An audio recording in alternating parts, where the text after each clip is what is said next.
12 फरवरी 2022 को आयोजित RSM SSB द्वारा मोटर व्हीकल SI एग्जामिनेशन में लैंग्वेजेज सेकंड शिफ्ट में जो क्वेश्चन पेपर था उसमें इंग्लिश का पहला सवाल देखिए। आंसर की Jyoti the dash gold medal last year. ध्यान देवें, इस क्वेश्चन का आंसर है वर्ब की सेकंड फॉर्म वॉन। इस प्रश्न में सी ऑप्शन है वॉन। क्यों? क्योंकि दिए गए सेंटेंस में जो एडवर्ब है वह है पास्ट सिंपल लास्ट ईयर। तो correct answer is von.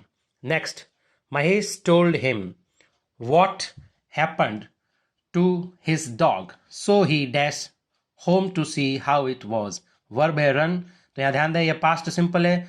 Correct answer है ran. Correct option is A ran. क्यों? क्योंकि सभी साइमल्टेनियसली पास्ट सिंपल की ही वर्ब है, वर्ब की सेकंड फॉर्म रेन। तो करेक्ट आंसर है इस प्रश्न संख्या 62 का ए रेन। प्रश्न संख्या 63, यहाँ भी टेंस का प्रश्न है। माय फादर, देखिए माय फादर एक वचन संज्ञा है, singular countable noun. Dash for office at 9 AM daily, यहाँ इंडिकेशन है डेली जो कि एडवर्ब है प्रेजेंट सिंपल की। तो वर्ब की फर्स्ट फॉर्म लीव, उसके साथ एस और एस क्योंकि एक वचन संज्ञा है। तो यहाँ करेक्ट आंसर हमारा हो जाएगा B option LEAVES leaves. B option is correct. B option is correct. Next, प्रश्न संख्या 64 पेपर में एक्टिव वॉइस पैसिव वॉइस का है। The salt water eventually corroded the metal beams. ध्यान देवें, दिया गया सेंटेंस वर्ब की सेकंड फॉर्म मतलब पास्ट सिंपल है, तो यहाँ हमें बी फॉर्म भी पास्ट सिंपल की वॉज या वर चाहिए। नया सब्जेक्ट द मेटल बीम्स, जैसा कि यह बहुवचन है तो यहाँ करेक्ट ऑप्शन ए है the metal beams were. Were है जो कि पास्ट सिंपल की B form.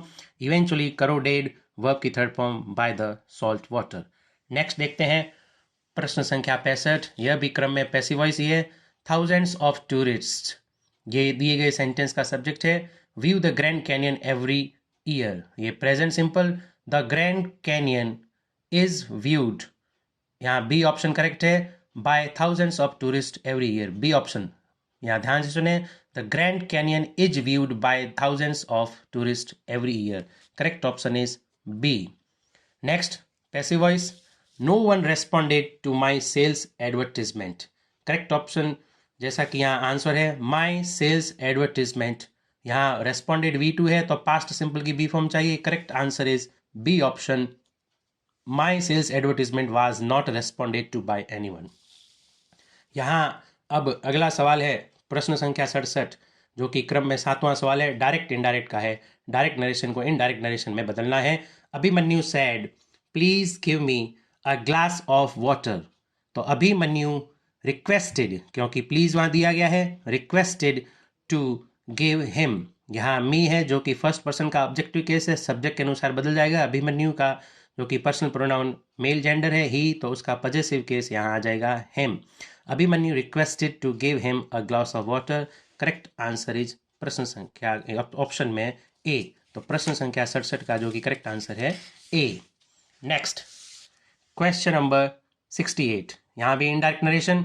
My colleague sad Naresh will drink coffee, तो करेक्ट आंसर है my colleague sad that Naresh would drink coffee, तो यहाँ करेक्ट आंसर होगा डी ऑप्शन होगा करेक्ट।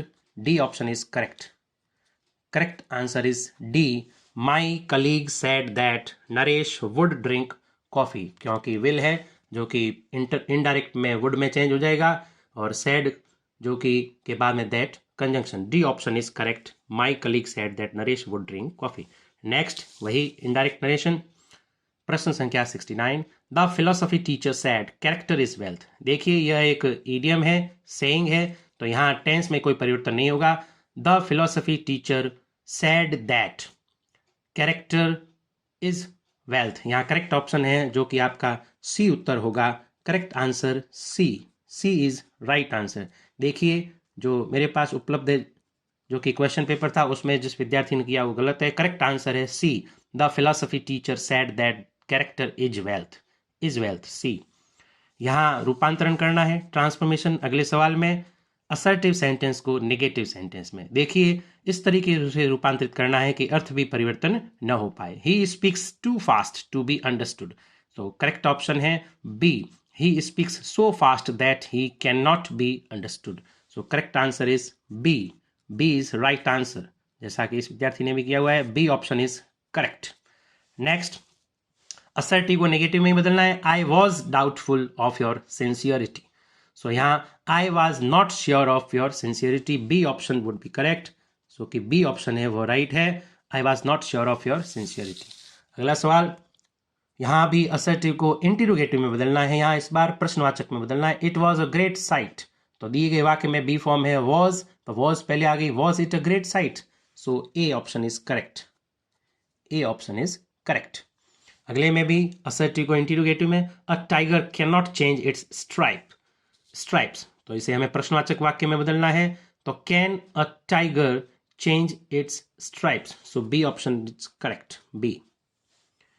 यहां ध्यान देवें कि अगला सवाल असर्टिव को एक्सक्लेमेटरी में बदलना है. Doctor Mahesh was very kind to his employees. How kind doctor Mahesh was. यहाँ ध्यान दें, दिए गए वाक्य में भी वॉज था, तो यहाँ B option correct. Was to his employees. तो करेक्ट ऑप्शन इज बी. अगला सवाल, असर्टिव को एक्सक्लेमेटरी में बदलना है. Narendra had a powerful concentration of mind. What a powerful concentration of mind Narendra had को नीचे अंडरलाइन किया हुआ है जैसा देखिए. So correct option is C. तो हम आगे बढ़ते हैं प्रश्न संख्या 76 में. यहाँ देखिए, यहाँ एक्सक्लेमेटरी सेंटेंस को असर्टिव में बदलना है. How kind of you to help me like that. तो यहाँ क्लियर लिखा है how kind of you to help me like that. इसको हमें बदलना है असर्टिव सेंटेंस में. तो यहाँ it is very kind of you to help me like that. It is say, क्योंकि दिए गए वाक्य में भी प्रेजेंट वर्ब थी, प्रेजेंट सिंपल था, तो इट इज वेरी काइंड. तो correct option is B. B is the right answer. अगले सवाल में एक्सक्लेमेटरी को असर्टिव में बदलना है. What an extraordinary soul Ramakrishna was. यहाँ देखें रामकृष्ण वाज, तो Ramakrishna was really an extraordinary soul. A option is correct. A option A is correct. Next, select appropriate article और determiner. Visiting Bahamas was dash strange experience. A strange experience. यहाँ ध्यान दें, correct option is a. यहाँ भी next वही. Do not keep dash volume high as I want to sleep. Do not keep the volume high. यहाँ the option D.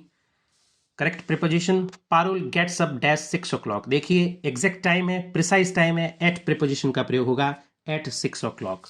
Next भी preposition है.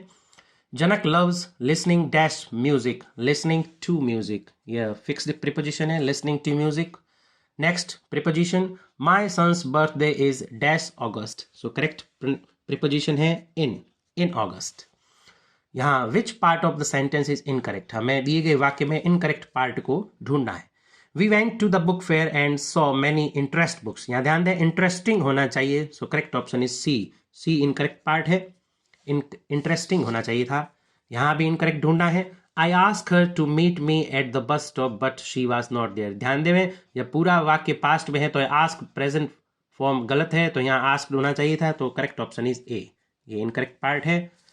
Next, यहाँ भी वी फाइंड्स. देखिए पहले ही पता पड़ गया, वी के साथ में फाइंड वर्ब की फर्स्ट फॉर्म के साथ एस नहीं लगता है, यहाँ लिखा हुआ है. सो वी फाइंड्स दैट, पूरा वाक्य पढ़ लें. We finds that there was a big queue at the bus stand. So A option is correct. We finds, जो कि गलत है और हमें इनकरेक्ट ही ढूंढना था.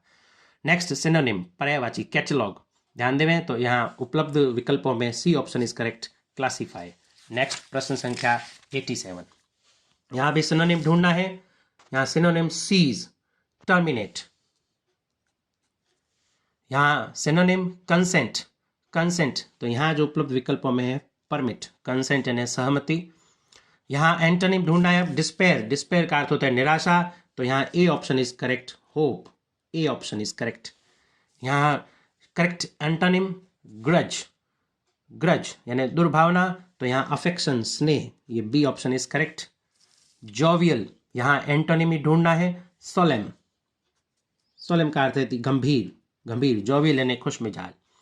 Next, one word not clear enough to be read. तो यहाँ पढ़ने योग्य जो न हो, illegible. Correct option is C, illegible. Next question में भी जो कि वन वर्ड दिया गया है, इन्वॉल्विंग डेथ और violence in a way that is a strange, frightening, डरावनी हो और unpleasant. So macabre is the correct answer. B option is correct, macabre. Next, made और डन विदाउट प्रिपरेशन, इम्प्रॉम्प्टू, जो कि बिना तैयारी के कोई कार्य किया गया हो. एक्सटेम्पोर, पर्यायवाची impromptu. D option is correct, impromptu. यहाँ करेक्ट प्रीफिक्स या सफिक्स लेना है सेंटेंस में. I dash waking up early in the morning. I dislike, तो डिसलाइक ये जैसा कि उपसर्ग है. माई आइडल ब्रदर, आइडल यानी आलसी, is dash in finishing assignments, careless.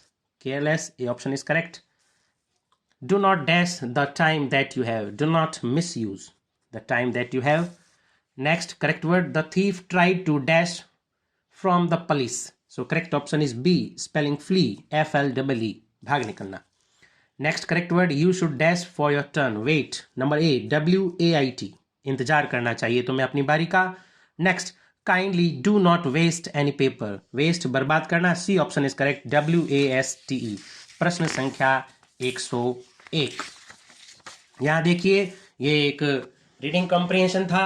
Unseen passage बड़ा ही सरल आया. पहला सवाल, what was the purpose of the programme? So correct answer is A, to spread awareness for AIDS. Who said that the programme was a grand success? Correct option is D, on the basis of the reading of the unseen passage, the chief coordinator of SIRMC. Next सवाल, how was the message highlighted? Correct option is B, by releasing balloons. Next, what was the occasion? World AIDS Day. C. How long was the human chain from Paldi Circle to Income Tax Circle? D option is correct. What was the main reason for drafting a memo? To inform. सूचना देने के लिए इसका उद्देश्य होता है. ये writing section से क्वेश्चन है. There should be dash at the end of official letter. तो यहाँ ऑफिशियल लेटर में जो कि अंत में क्लोजर होता है. All parts of memo should be left aligned. Next, the paragraph in a memo और a letter in no is known as body. हाँ, ये बॉडी पार्ट होता है. The dash line address is the recipient of memo, the memo to, जिसे संबोधित किया जाता है. A option is correct. यहाँ अनुवाद चुने, सही अनुवाद. चेक्ड एंड फाउंड करेक्ट, जांच की और सही पाया. B option is correct. यहाँ जो कि Hindi translation, draft is put up for approval, मसौदा अनुमोदन के लिए प्रस्तुत है. ड्राफ्ट ने मसौदा. A option is correct, A.